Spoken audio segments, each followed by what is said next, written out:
What up, guys and ghouls, and welcome to another episode of Fright Mic. I'm Liz. I'm Sam. And we are continuing to talk about some creepy-ass cabins. Absolutely. All month long, we've been talking about creepy cabins, creepy people, creepy things happening in cabins. Yeah. I have nothing good to say. I was going to try to make some weird, alliteration, but no. Yeah. But we're very excited for this week in particular because we are talking about Evil Dead. Not the original The Evil Dead. We already did that one, so if you haven't heard that one, go back a few months. Yeah. We did that one a while ago, I feel like. I feel like that too, yeah. I kind of forgot that we did it. Yeah. It's so bad. It's a blur. Ay. But we're very excited to be talking about the remake of The Evil Dead by Fede Alvarez, which came out in 2013. Currently has a 6.5 out of 10 on IMDb. A 63% on Rotten Tomatoes. Fuck yes. See, okay.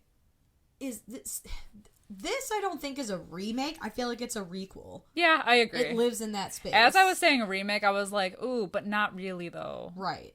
And I think even oh my god. I should have had some more coffee today. They had confirmed that this exists in the same Sam Raimi world universe. as The Evil Dead. And I think this is supposed to take place 30 years after the original, 20 years after. Yeah, it's supposed to take place after. Yeah. Because Sam Raimi, I believe, was a producer on this movie. Yes. So he did have a hand in it. Either way, I'm going to just start off by saying, and I feel like you're probably gonna agree with me, that this is probably one of the best requel, remakes, whatever we're calling it, ever. I agree. Hard agree. Hard, yes. I can't think of anything that tops this. It's hard. It's very hard, especially when you take a movie like The Evil Dead that is such a cult classic, that's so beloved in the genre and has just that following. When you put it out there that you're going to remake it or make a requel of it or whatever, people immediately are on the defensive. I know when I heard that they were redoing this, I was like, oh, why the fuck would they do? Right. You don't touch it. And so I didn't have high hopes going to see it. But I think instead of going for another, campy, atmosphere kind of cabin movie, they were like, yeah, let's do, The Evil Dead, but if it were just, scary as fuck. Yeah.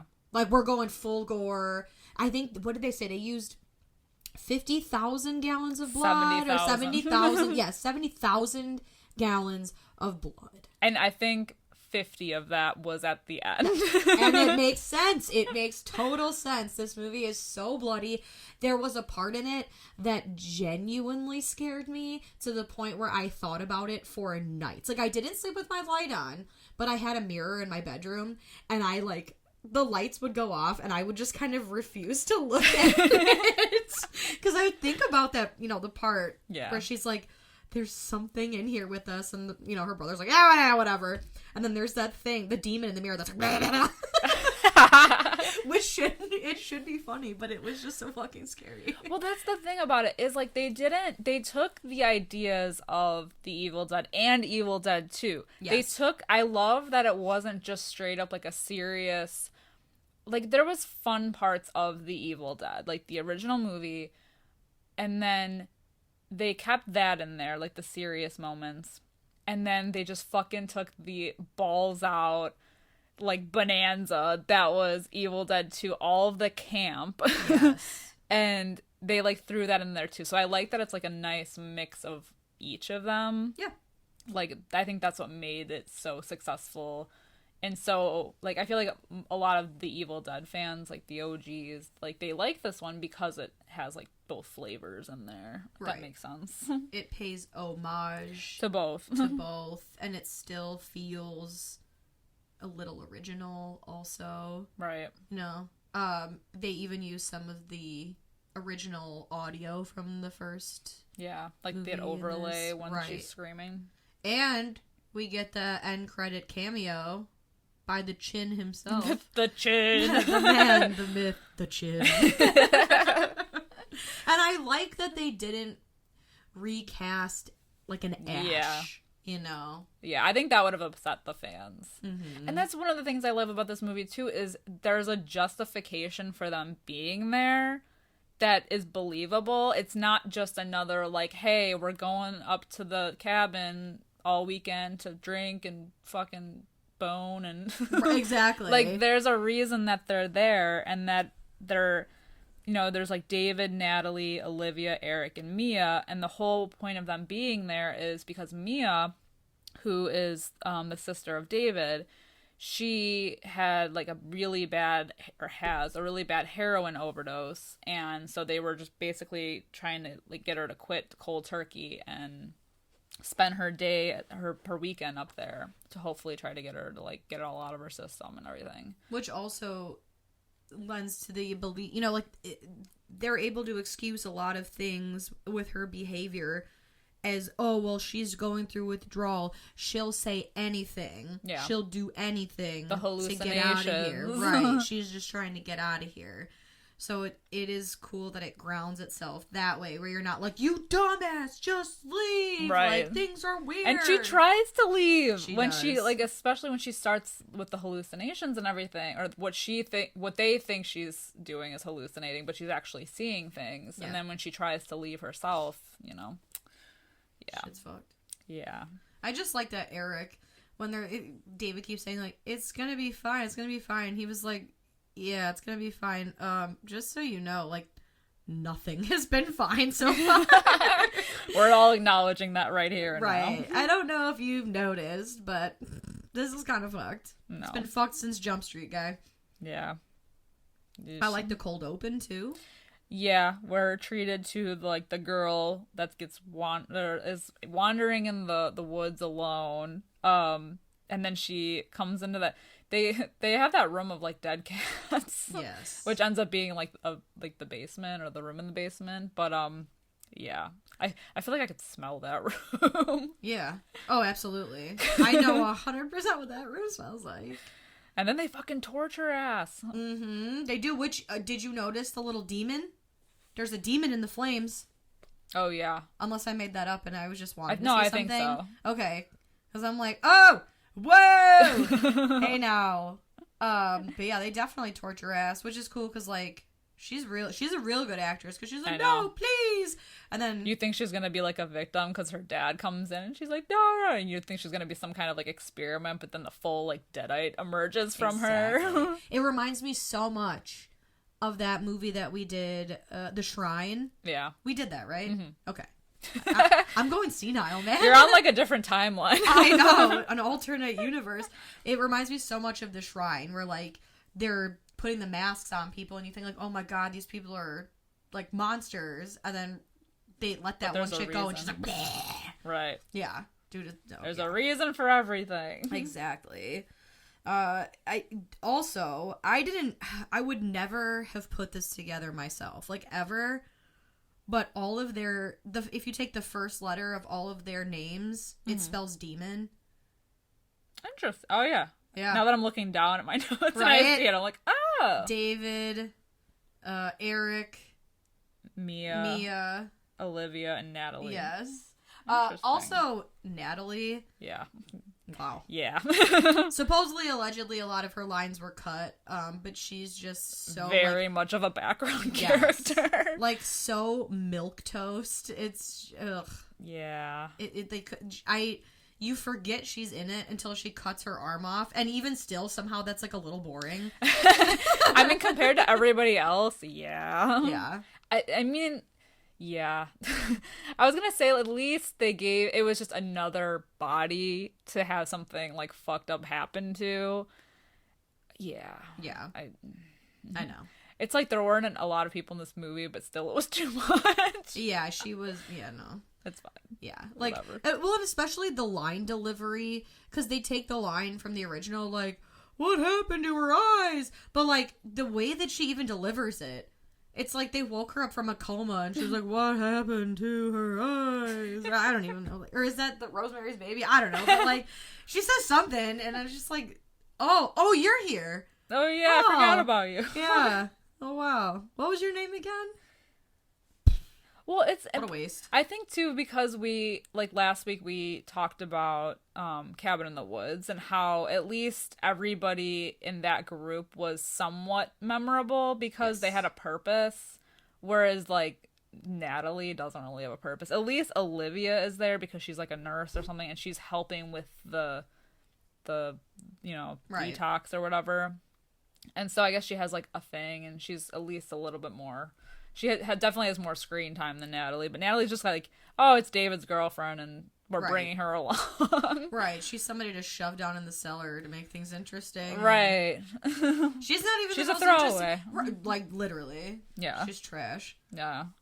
But of course, it's not even her that's like the dumbest. It's fucking Eric that's the dumbest, who reads from the fucking book. I know. It literally... This book... It said, like, in big, bloody, scratchy, scary letters, says things like, do not read this book. This book is fucking evil. You're all gonna die. Right, you're all gonna die. It says, don't speak it. Don't write it. Don't hear it. Nothing. Turn back now. Like, big blinking red lights, like, and he's like, huh. Anyway, I think I'm gonna read this passage. I don't know how I could have made that any clearer. I know. Like, oh my god. So dumb. But I mean, you know what?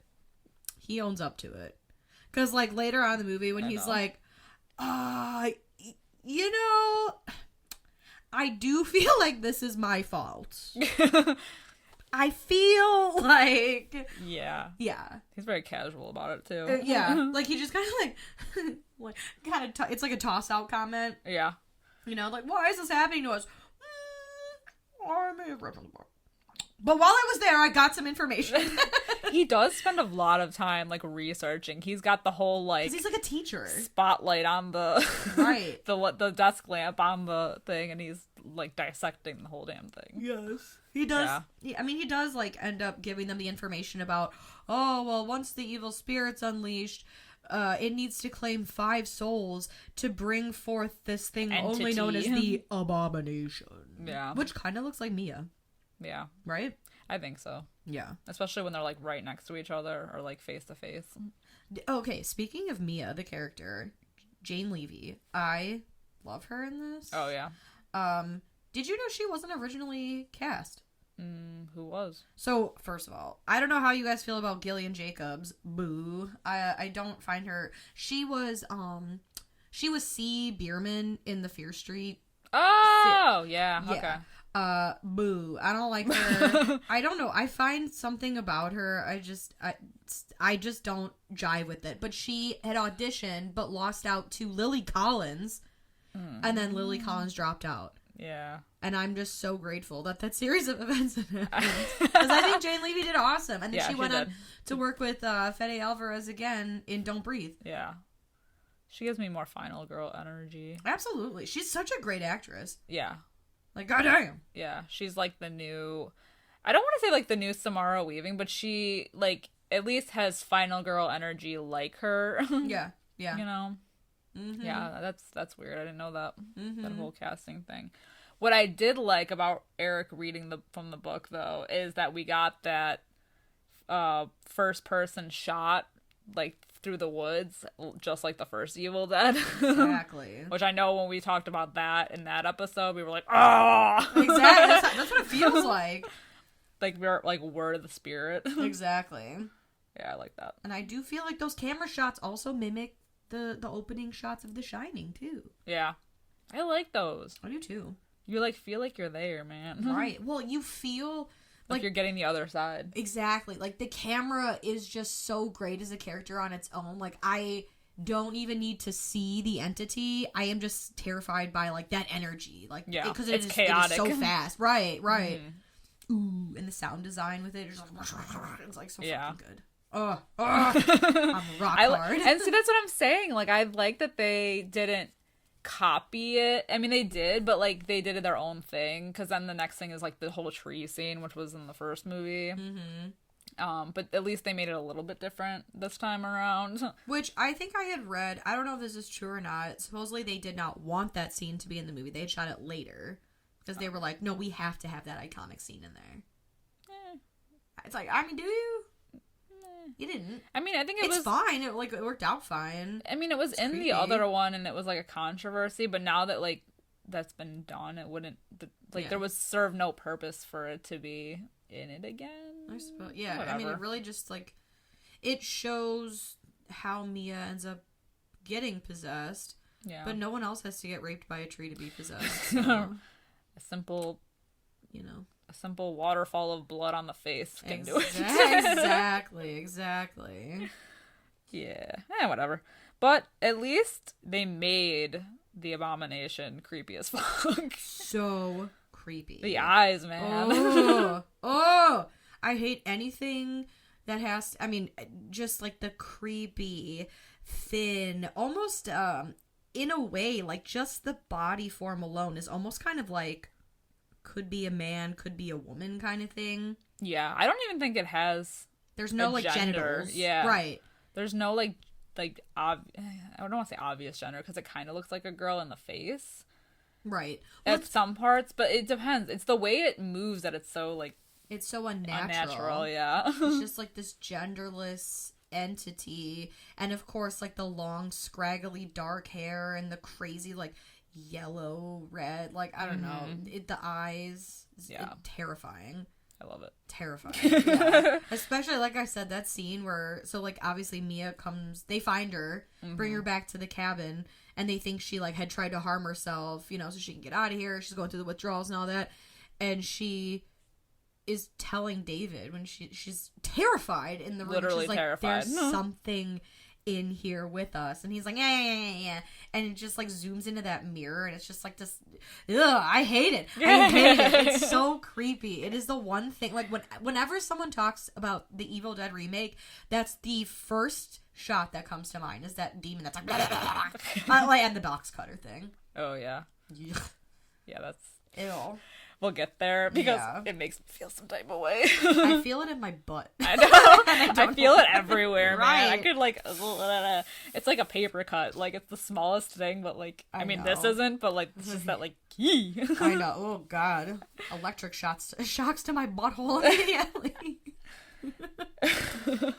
Oh yeah. Well then, they're talking... and the burn shower. Yes. So she like. There's this whole thing that their dog's name is Grandpa, which is actually kind of cute. R.I.P. to Grandpa because David finds the dog had been, is dying. And it looks like it was bludgeoned with a hammer. They find it below the shed. And so David automatically assumes it's Mia. But why? And while he's yelling at her from one side of the bathroom, she's scalding her skin off in the bathroom. It's melting her flesh. Mm-hmm. And while the rest of the gang are kind of talking about like what to do with her and whatever, she comes into the main room and she's got that double barrel shotgun. And she blows past David's shoulder and then the demon comes in. And that's when you get like the audio from the original. And then in Jane Levy's voice where she's like, "You are all going to die tonight." And she passes out, and you're like, oh, shit. I think it's Cheryl's dialogue that they use from The Evil Dead. It is. Yeah. I don't know why. I don't know if anyone's seen Almost Heroes with Chris Farley, but I just think of that lady, and she's like, "I will rip your... I hope the devil rips your flesh from your miserable bones." And then Chris Farley's like, "Good God, lady." Amazing. It's so good. Iconic. I know. But yeah, really, I mean, this is like shit really goes south from here. This is I love all of the projectile blood in this. Incredible. The projectile, so it's Olivia who tries to, what does she do? She tries to reach the gun. The gun. That's what, I was like, not the keys, the gun.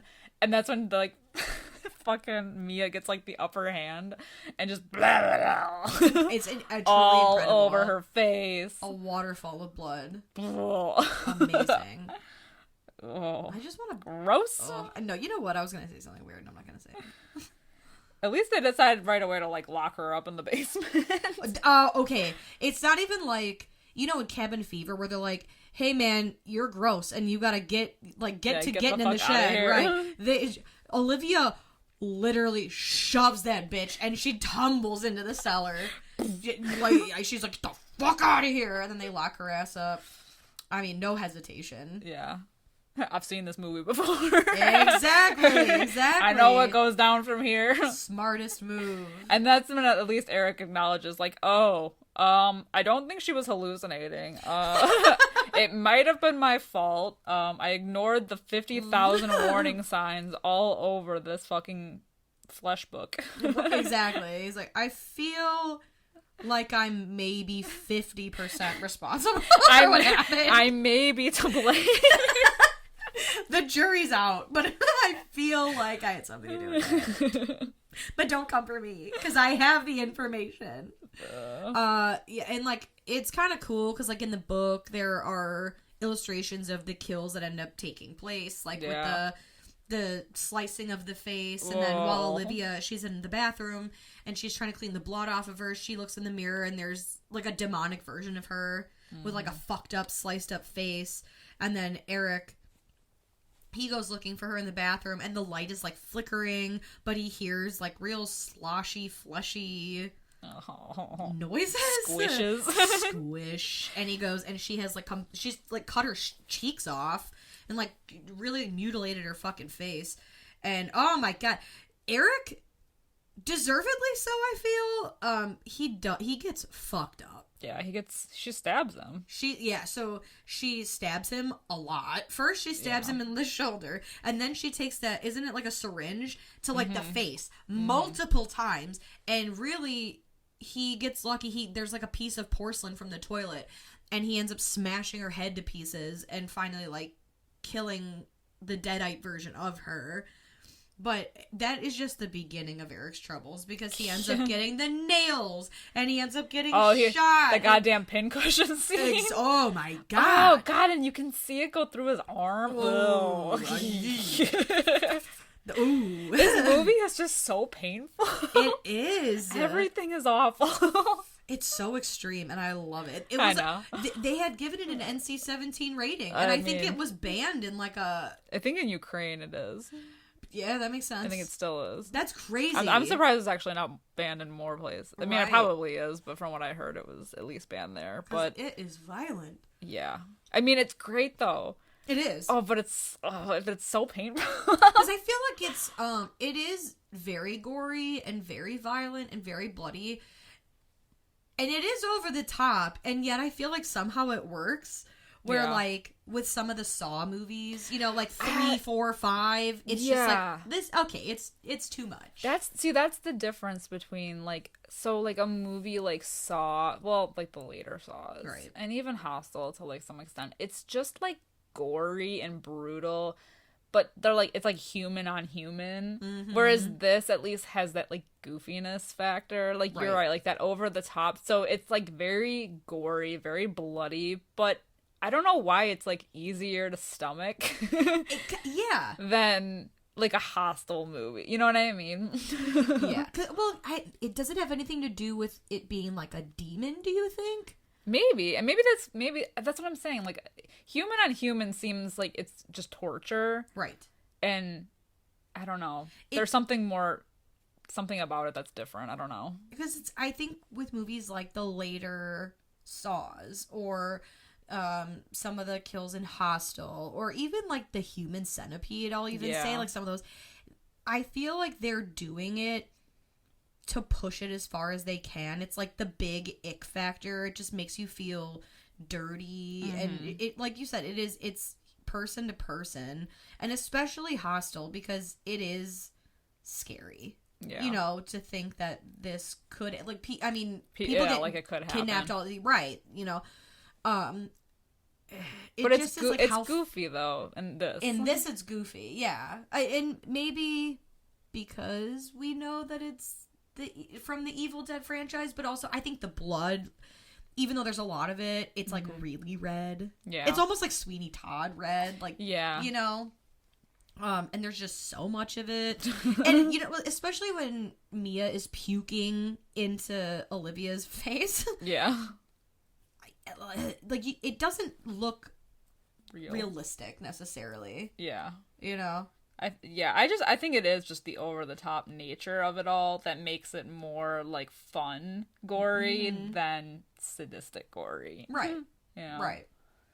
Yeah. I totally... Especially, and because of the fact that there was so much blood in this movie, they had to shoot it in order.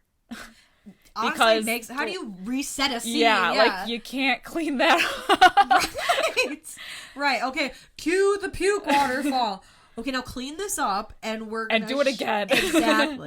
Exactly. Yeah, you figure... Because it progressively gets so bloody, so you figure, fuck it, there's blood everywhere. Especially at the end. Fuck it, we'll do it live. It will, exactly. Can you imagine being the cleanup crew on this fucking set? I would love... and maybe it stems back to me being a child and watching Blade.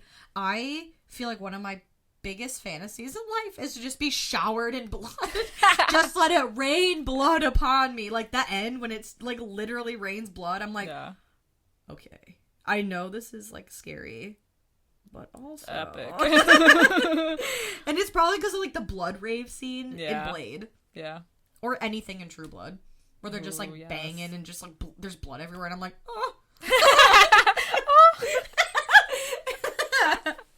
Oh.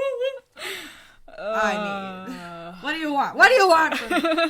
I'm a human woman. I'm only human. I just want my blood shower. I just want a vampire to bang me and drink my blood.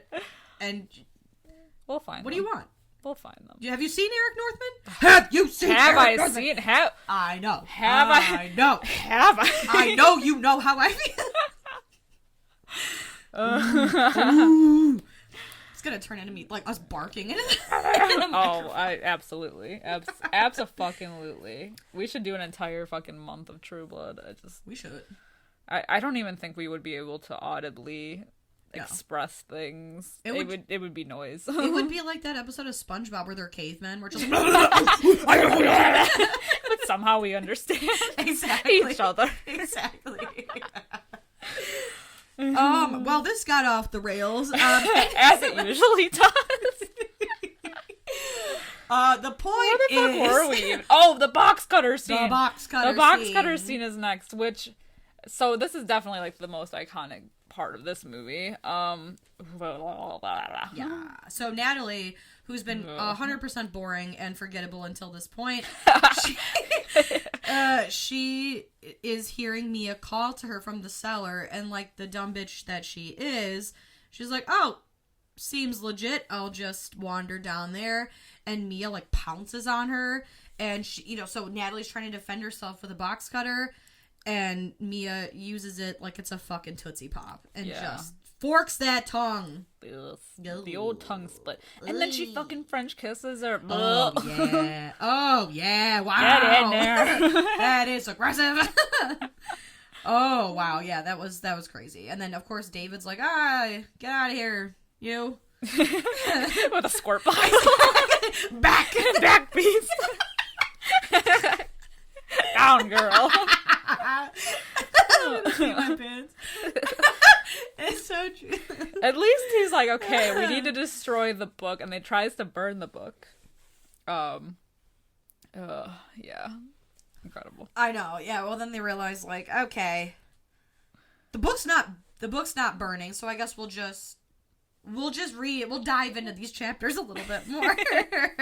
Read my chapters. Right. No harm, no foul. We've already done enough here. And then that's when they discover that this whole entity must claim 5 human souls. What a coincidence. There's 5 of them. Interesting. To rise from hell.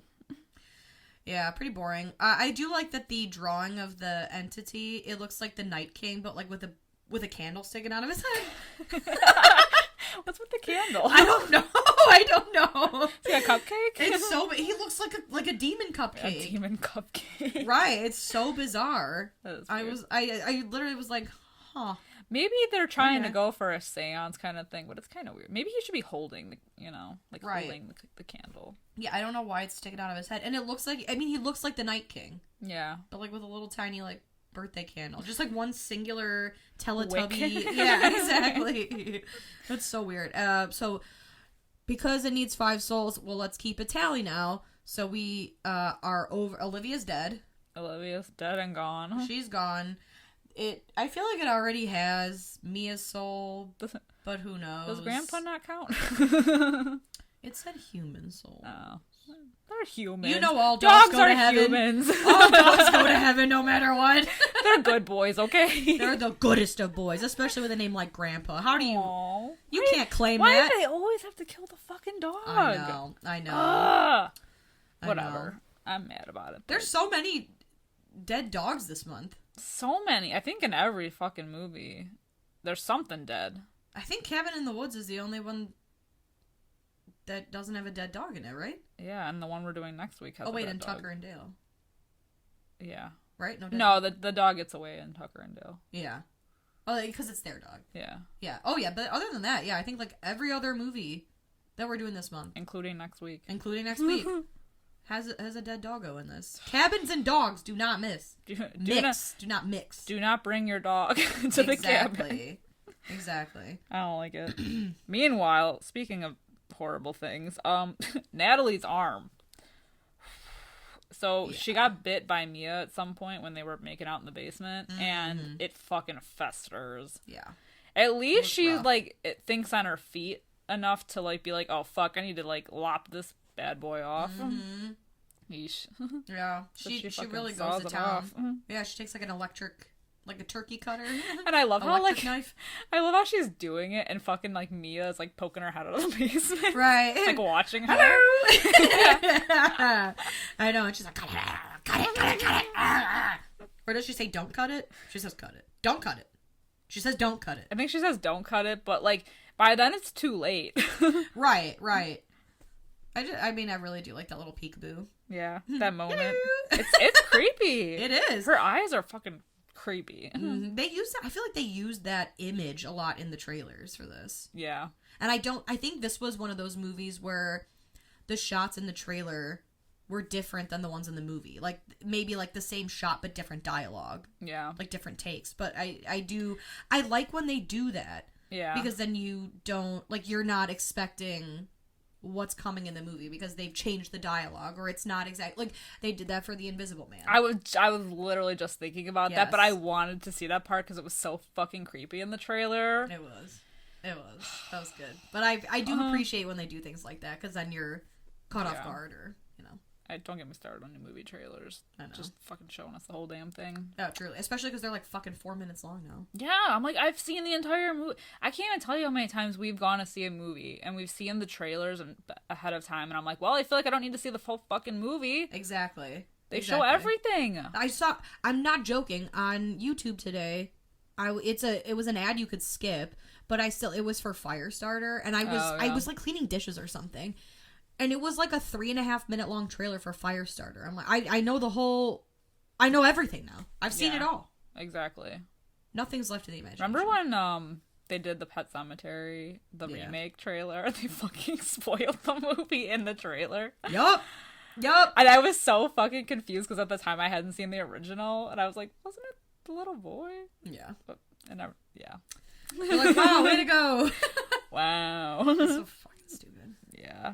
But I digress. So Natalie does the only interesting thing that she could do in this movie, and she cuts her arm off. Alas, it is too late. She is possessed. And then she gets that fucking nail gun. And then Eric, who, just got his shit rocked by Olivia, him and David are talking, and all of a sudden, boom, nail gun city. And he's like you said, the human pincushion. And she really just, like... goes to town. She goes to town on the both of them. First with the nail gun, then the crowbar. Yeah. Beats his ass with the crowbar. Exactly. Splits his fucking head open. You can see brain matter, man. Oh, my God. Okay, and this is the guy. So, I don't know, we talked about X on our Patreon. Yeah. So for anyone who's a Patreon, a patron, this guy, the guy that plays Eric, he's the one that I thought was an X. That was the film guy, the director, the cameraman, the one whose girlfriend gets all pissed off. Mm-hmm. They look alike. Tell me I'm wrong. No, you're right. Right. Absolutely. I thought it was the same person too. Right. I double checked twice. It's not him. But so Eric basically is like, listen. We got a couple options here, as I have read from said book. We can bury Mia alive, we could set her ass on fire, or we can dismember her. pleasant options here. Right. He said, take your pick. Spin that wheel. And David's like, I mean, that's my sister. I'm not doing any of those things. But isn't that when Natalie comes out with the nail gun then? Yeah. Because then they're like, okay, all right, we'll burn the cabin. Okay, fine. After he shoots her fucking arm off. Yeah, that's right, yeah. So they end up killing Natalie. David shoots her arm off. But then, okay, so, you know, in the original The Evil Dead with Cheryl, right, Cheryl? Yeah. You know, and she's normal for a second, and then it's like a total fake out, because then she's like a deadite again. Yeah. So with this, I think they were doing like the little nod thing where after she gets her other arm blown off, then she turns back to her normal self, but then she dies just as is. She's not a deadite anymore. Yeah. Interesting. Yeah, I think Mia does that too in the basement at some point, like a little bit earlier. The fake out. Yeah. Because it's when she's crying. And then she does it again to David with the lullaby. Yup. Yeah. So they figure they're gonna torch the shit out of this cabin, but before they do, David's like, no, wait. I got a plan. So he does this whole battery syringe situation, because he goes to he's gonna grab the chainsaw, and you're like, and then he does it, and you're like, oh, woo. Interesting. Let's see what he does. Fake out, right? Let's see what he does here. Oh, I like that. So then he goes into the cellar, which I don't know if this was like a nod to Army of Darkness, but one of my favorite parts in Army of Darkness is when Ash gets dropped into that well thing to fight the she-bitch thing. Yeah. And it's all that water, and she comes like pouncing out. So in the cellar, he's gonna try to inject Mia, but then she, there's all that water in there. She kind of like pounces at him the same way, and then she's gonna like drown his ass. And then Eric, one final blow, he comes and like saves the day and like knocks Mia out, but then Eric dies. And I like how he just leaves him. I know. He's like, oh, thanks for saving my life, guy. Oh. And then he just, like, dumps his ass in the dirty water. Yeah. He's like, good night. Good night. It's like the Titanic thing, where she's like, I'll never let go. Let's go. Okay, bye. Yeah. And then, I keep wanting to say Ash. David brings Mia outside. And there's, like, a flame thing. And he buries her, which I'm sure you have read this. They actually buried Jane Levy alive because they thought it would really lend to the authenticity of Shiloh. I think the actress name is Shiloh Fernandez, the guy that plays David. Yeah. It would lend to like the authenticity of him really wanting to like dig her up really quickly, like the speediness. That is so pep creepy. in your step. Exactly. I could never. I am. First of all, I'm claustrophobic. Yeah, no. I could never. I would be so terrified. Even though there are, of course, like there were like safety people, things. Right? I just no.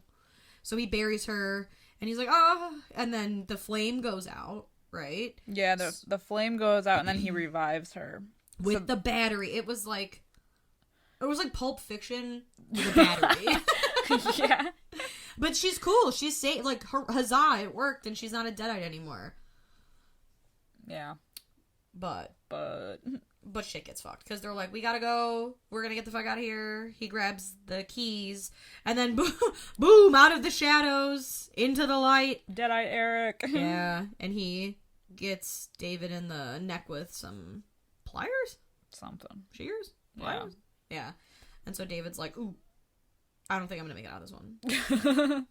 Blows up the cabin. Yeah. And then we get our epic rainfall of blood. Because it's so sick, because even though Mia is alive and well,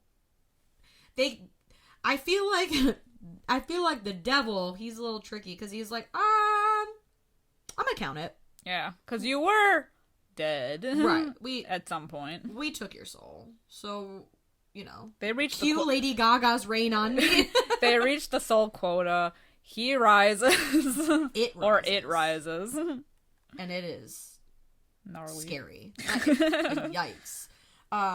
Mia goes and shed. Hides. Yeah, she hides in the shed. That's when she grabs the chainsaw. She gets sliced a bunch by the entity because it's like then shoving like machetes in the wall. She falls out of the wall of the shed, and she hides under the Jeep, which is so dope because then she finally gets the chainsaw going, and whack, she literally cuts the thing off at the knees. Yeah.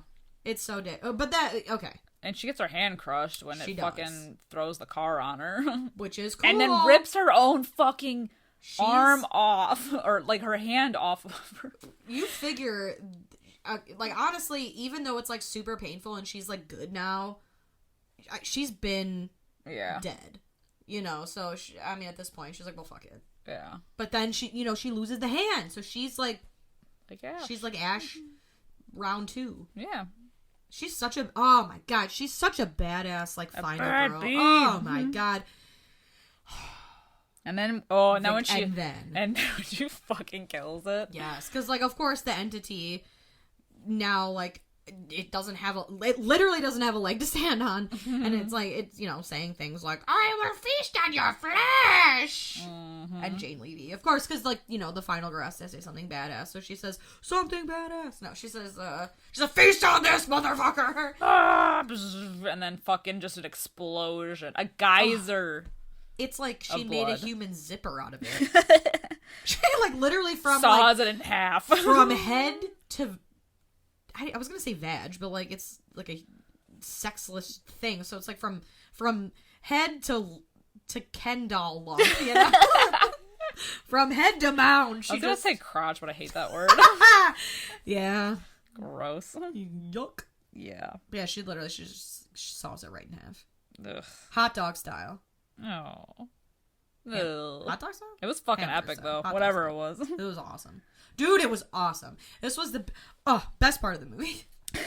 So 50,000 gallons of fake blood worth. It's like Dracula Dead and Loving It. Oh my god! There's so much blood! Put some newspapers down. And guess what, guys? It's all cool. The sun's gonna come up. And then we get, like... So we get, like, a cold open and then, like, the boom, like, the Evil Dead title card. Yeah. And then, like, Mia, she's like, it's over. And the sun's coming up and she just kind of, like, walks. And then we get an end title card. Yeah. Like, where do you even go from there? You don't. Like the shower? Maybe the shower? Well, there's no shower. It's burnt. And there's probably... And honestly, even if they weren't burnt down, there's... skin chunks in there. Yeah. From what's her face cutting her brain matter and body off. Yeah. They're gonna think something like drug dealers were living there, up with all the syringes and the neat, you know, it's like, oh, the skin books. The skin books. Heads. Yuck. I know that there was going to be some kind of, like, I think they were trying to do, like, a team up of Mia and Ash. Yes, because they were going to do an Army of Darkness too. Right, and then that got canned. That whole thing. Yeah. I never say never, though. I mean, they're making a new Evil Dead, so. Yeah. Well, I feel like because Ash versus the Evil Dead was a thing, and Bruce Campbell was a part of that, so I don't know if they felt like it was going to be too much. No, maybe. Because they show so many of, like, Ash's adventures. Yeah. But he wanted to do it with her. And I don't blame him. That would have been awesome. Dynamic duo. I know. Yeah. That would have been fucking epic. Yes. I love it. So good. All right. Ratings. Okay. I'm scared. But why? I don't know. I have no idea. You want to go first or want me to go first? I'll go first. I'm proudly going to give it a 4.5 out of 5. Fuck yes. Yeah. I guess I have a blood fetish. I don't know. There was a lot of it. Enough said. Right. But it was like, it was creepy. It was genuinely creepy. It was a great requel. It did its thing. Paying homage. Not stepping on anybody's toes. They didn't do like an Ash. They did like a little nod to Ash. I thought it was original. Enough. Yeah. And so much blood. And yeah, 4.5 out of 5. I'm gonna give it a 5 out of 5. Woo! Because I think it's fucking badass and definitely my favorite remake of all time. I always say like this and John Carpenter's The Thing, but I know that a lot of people say that like John Carpenter's The Thing is like a reimagining of the original source material, so it's not a direct right whatever sticklers. Isn't it whatever like public? I don't know. I don't know. Yeah, it's well, it's just another story based off of the source material, so it's not technically a remake. Yes. So I'm gonna give it to Evil Dead then, because I literally cannot think of a single remake Ooh, I don't know. Now that I'm saying it, I'm like, ooh, I know, right? But wait, though. I don't know. It's really good. Like for now, really it's good. one of the best, in my opinion, remakes of an original. 100% agree. Yes. This is the tops. It's the tops, babes. But of course, that is just our thoughts and opinions on the matter. Let us know what you think about the Evil Dead remake. Are you a fan? Do you like the OG more? Because I do know a lot of people that like this one more than the OG. Yeah, I do know a few wieners out there that are like, ugh, the Evil Dead remake. Wieners. Yeah, wiener kids. I tell ya. Yeah. Well, whatever. But it's fine. You like what you like, but you're wrong if you don't like it. We don't hold hands here. Exactly. You can let us know by heading over to Facebook, Instagram, or Twitter at Fright Mic Podcast, Fright Mic Pod on Twitter. Let us know. Give us all your hot takes and thoughts. Yeah. Your thoughts, your prayers. Also, we're over on YouTube if you also want to comment over there. Our audio is up on there. And then, of course, as always, if you want to hear more from us, we do have a Patreon, patreon.com/Fright Mic Podcast. If you want to support our show for just a few dollars a month, we would truly appreciate it. We have some new episodes every month. Yeah. Popping off over there. So, we review new movies, we do topics. Like I had mentioned earlier in the episode, we did a review on X, if anyone is interested in that. Yeah, we did talk about remakes. We did an entire, topic discussion talking about our thoughts of, reboots and remakes, so we may have mentioned some things about Evil Dead. Yeah, maybe not. Maybe not. I don't know. It was a while ago, so we'll see. I know, I'm cut to me tuning in, what did I say? The shit is on record. I don't even know. I know. Tell me about it. And then, of course, after you are done listening here today, if you're still with us, we would really appreciate a 5-star review wherever you are listening, especially Apple Podcasts. And now Spotify, you can do ratings. So we would truly appreciate that 5-star review to help boost us up in the charts. Yeah, get our names out there like the evil spirits that we are. Yes, and we will rain blood upon you. Exactly. You know I will. Until next time, I'm Liz. I'm Sam. Rest in peace.